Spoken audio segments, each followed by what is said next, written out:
esteja tudo bem, todo mundo com saúde aí, que você esteja curtindo suas férias também, que esteja estudando, mas curtindo as suas férias. E bora para nossa segunda semana do curso de Química. Essa vai ser uma semana muito legal, em que as coisas vão começar a se encaixar, tá? Espero que esteja acompanhando o curso. Sabe que qualquer dúvida pode contar comigo, pode colocar aí nos comentários, pode procurar meu Instagram que está aí na tela. Estou sempre à disposição para ajudar vocês, tá legal? Beleza. Pessoal, para a primeira aula de hoje, primeira aula da semana, o que eu quero fazer com vocês? Eu quero mostrar para vocês como é que a tabela periódica funciona, tá? Que o nosso desenho do nosso modelo atômico comece a ficar mais preciso. Vocês devem lembrar que lá na primeira semana a gente fez o seguinte: a gente pegava um elemento da tabela periódica, vou pegar aqui o lítio, que foi o mesmo exemplo que a gente viu. Quando a gente olhava a tabela periódica, o que nós víamos? Que o lítio tinha número atômico 3 e número de massa 8. O que isso quer dizer? Se o número atômico dele é 3, Z, que significa número atômico igual a 3, é a mesma coisa que eu dizer que o número de prótons dele é igual a 3, ele tem 3 prótons, e como ele tem que ser neutro, ele precisa conter 3 elétrons. Até aqui tudo bem. A massa dele é 8, então A é igual a 8. E a gente lembrava o seguinte, que a massa do átomo ela é composta pela soma dos nêutrons mais os prótons. Se a massa dele total é 8 e ele já tem 3 prótons, obrigatoriamente o número de nêutrons dele necessita ser 8 menos 3, 5 nêutrons. Com base nisso, a gente já conseguia desenhar o nosso átomo de lítio. Só que não tinha uma certa, digamos assim, precisão. Por quê? O que eu falava para vocês? Eu falava a seguinte sentença: coloque os elétrons espalhados ao redor do núcleo do átomo. Mas eu não falava nada para você onde colocar, de que forma colocar e tudo mais. Essa semana a gente vai aprender que tem posições precisas.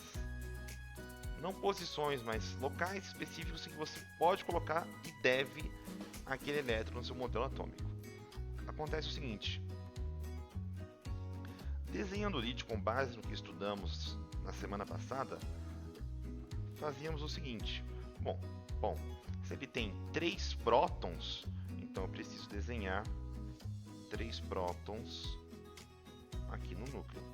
Só deixa eu mudar a cor, porque lembra que no meu padrão, o padrão que eu uso como professor, é vermelho para próton.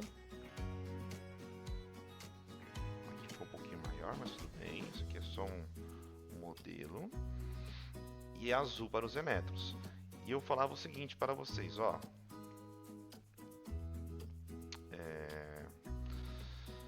Façam os elétrons orbitarem esse núcleo.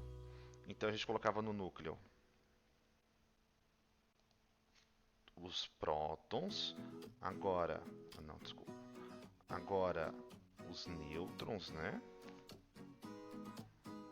Os nêutrons eu tendo a colocar em preto, 1, 2, 3, 4, 5. Repare que eu não estou usando nenhuma ordem, tá?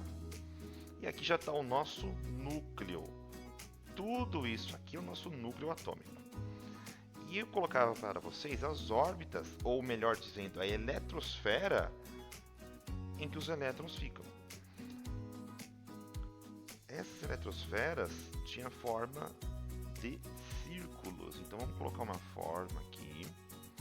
Não sei se vocês repararam, mas a luzinha é nova, isso é muito legal. forma, estou aprendendo a utilizar ela, que eu gostei bastante. E a gente tinha que colocar, as órbitas circulares aqui, ao redor do núcleo. Olha como fica legal. Aí tem uma pergunta interessante. Vamos colocar aqui quantas órbitas?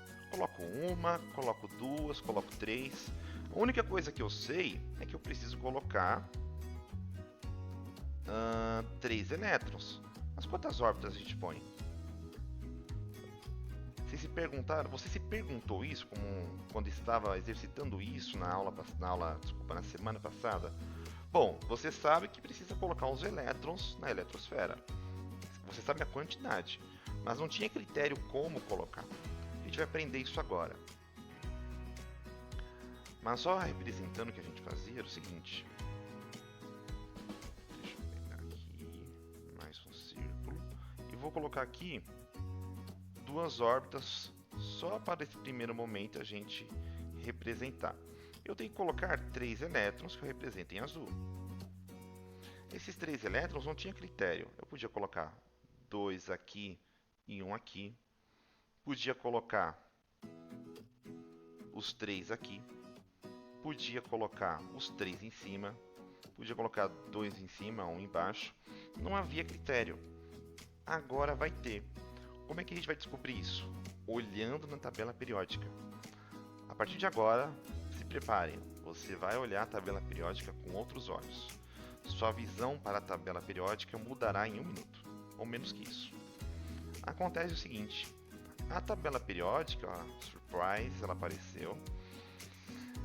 Ela é organizada conforme o número de camadas que aquele átomo tem. Ou melhor dizendo, órbitas.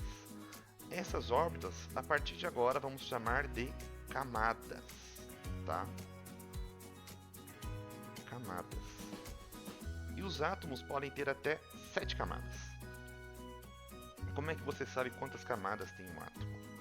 Basta olhar na tabela periódica. Olha só. As linhas horizontais, a partir de agora, receberão o nome de períodos. Períodos. Então, cada linha horizontal são períodos. Aí eu te pergunto, logo, quantos períodos nós temos? 7. Tá? 7 períodos que existem na tabela periódica. Mas olhando o átomo de lítio, ele está em qual período? Observando aqui, a gente vê que ele está no segundo período. Logo, o átomo de lítio ele apresenta apenas 2 camadas, conforme a gente desenha aqui. Professor, foi coincidência? Também, mas eu já sabia desde o princípio que seria 2. Tá? Então, agora você precisa colocar isso no seu desenho. Você precisa saber quantas camadas eletrônicas, que é o nome que a gente dá, aquele átomo tem. Então, os períodos, a partir de agora, eles se referem ao número de camadas eletrônicas que aquele átomo contém. Então, anota aí, número de camadas eletrônicas.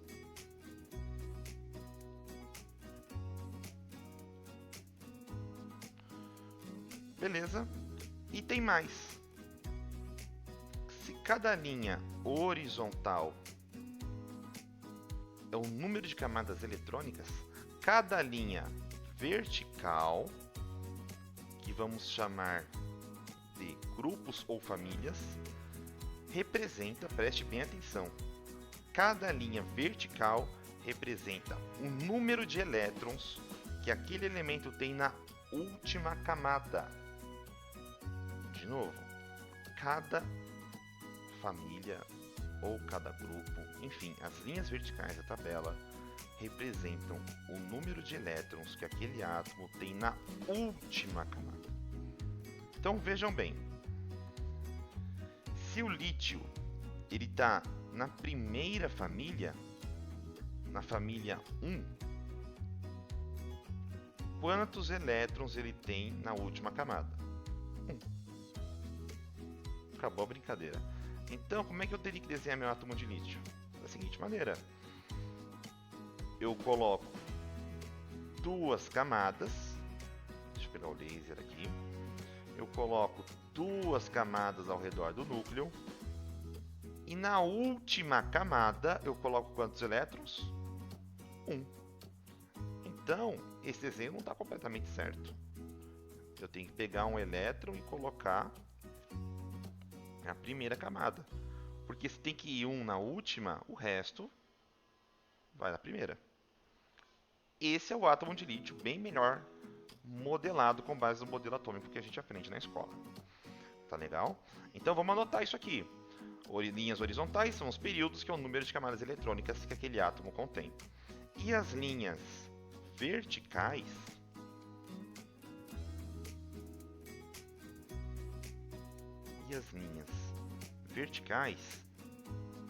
recebem o nome de famílias.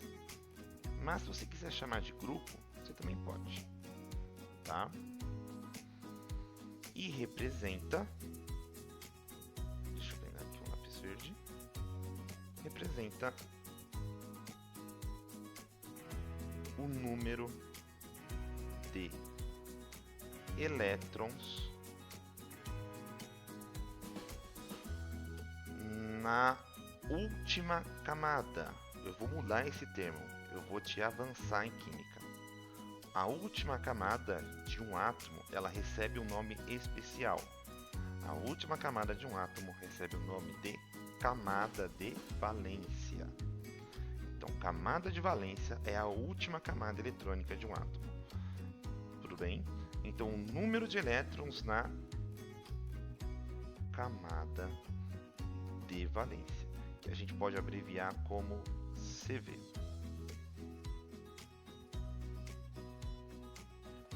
Espero que tenha ficado claro. Então, qual que é a camada de valência do lítio? 2. Segunda camada. E qual que é a camada de valência do carbono? Carbono, família 4A e período 2. Então, vira um jogo de batalha naval. O carbono tem 2 períodos, logo tem 2 camadas. E ele é da família 4A. Então ele tem 4 elétrons na última camada. Ah, beleza. E o oxigênio? Bom, o oxigênio também tem 2 camadas. Só para mudar, vamos pegar outro, né? Vamos pegar o bromo. O bromo, ele está na 4ª linha, ou seja, 4º período, então ele tem 4 camadas ao redor do núcleo dele. E na última camada ele tem quantos elétrons? Família 7A tem 7 elétrons na última camada. Beleza? E o hélio? Bom, o hélio, o elemento hélio, muito abundante no Sol,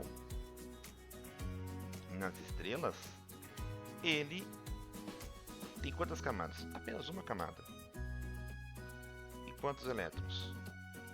2 elétrons. Beleza? Ele vai ser uma exceção, tá? Embora ele faça parte da família 8A, ele só tem 2 elétrons. Tá bom? A gente vai estudar mais sobre isso ao longo da semana, tudo bem? Espero que tenha ficado claro. Pequena e importante observação. Por enquanto, vamos ignorar os grupos que terminam em B. 3B, 4B, 5B, até o 2B. Esse conceito ele é muito mais preciso quando aplicado nas famílias A. Então, por exemplo, o nitrogênio, família 5A. Então ele tem 5 elétrons na última camada. E o fósforo, família 5A, tem 5 elétrons na última camada. E o arsênio, família 5A, tem 5 elétrons na última camada. Qual que é a diferença do nitrogênio para o fósforo e para o arsênio? Quantas camadas eletrônicas cada um tem? O nitrogênio só tem 2 camadas eletrônicas, enquanto o arsênio tem... Houve um 3. 4 camadas eletrônicas. Tá? Então, a diferença aqui é no número de camadas. Quando você varia para a direita ou para a esquerda, você está andando no mesmo período, só que você está mudando a família. Tá legal? Lembrando sempre, família 1A, metais alcalinos terrosos.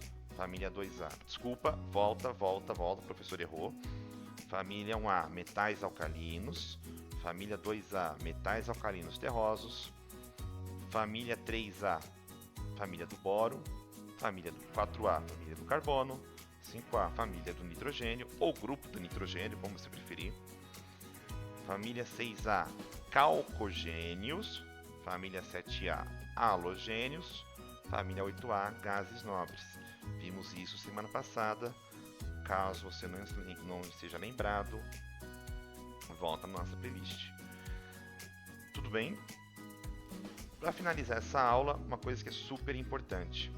Tem se tornado mais comum o seguinte. Ao invés de falar família 1A, família 2A, colocar em ordem numérica, por exemplo. Falar que aqui é o grupo 1, aqui é o grupo 2, aqui é o grupo 3, aqui é o grupo 4, aqui é o grupo 5. Vai andando, 6, 7, 8, 9, 10, tal, chegando até 16, 17 e 18. Então temos 18 famílias na tabela periódica e 7 períodos. Tá? Então, grupo 16, por exemplo, vamos pegar o grupo 16. Grupo 16, família 6A, família dos calcogênios, grupo dos calcogênios são tudo sinônimos, tá? O termo mais atual é os de grupos. Porém, eu mostrei para vocês na semana passada. A tabela periódica, quando você pesquisa na internet, tem muitas que ainda estão obsoletas. Que aquele é que eu mostrei para vocês. E muitas, maioria, aparece 1A, 2A, 3A, 4A. Por isso que eu vou me ensinar isso daí. Mas tenha em mente que muita coisa é sinônimo e não termo novo. Tá legal? Então, o dever de casa que vai estar na listinha é: escolha um elemento. Escolha um elemento da tabela periódica sem ser do primeiro período. Preferencialmente, mas caso queira. E desenhe o modelo atômico para ele. Mas dessa vez olhando quantos períodos ele tem e quantos elétrons na última camada. Tá bom? Só para a gente fechar com chave de ouro, tem uma coisa importante. Espero que tenha ficado claro nessa aula que a nossa tabela periódica ela é um grande jogo de batalha naval. Não sei se vocês já jogaram, tinha mais na minha época. Tenho 24 anos, não sou tão velho assim. É um jogo em que você precisa definir uma coordenada de linha horizontal e linha vertical para acertar o alvo. Então, por exemplo, só deixa eu dar uma apagada nessa tabela que já está bem bagunçadinha, né? Por exemplo, sei que estou me prolongando, mas isso aqui é muito importante. Magnésio. Magnésio. Quais são as coordenadas dele? Bom, terceiro período, família 2A. Então ele tem 3 camadas eletrônicas. Na última camada ele tem 2 elétrons. Vamos pegar outro. Selênio. Selênio tem 4 camadas eletrônicas e na última camada ele tem 6 elétrons. Então é uma coordenada que você está pegando. Boro. Bom, boro está no segundo período, na terceira família. Germânio, quarto período, família 4A. Tá ok? Então é isso. Espero que tenha ficado claro. Treine isso que será importante. Um beijo, até a próxima aula.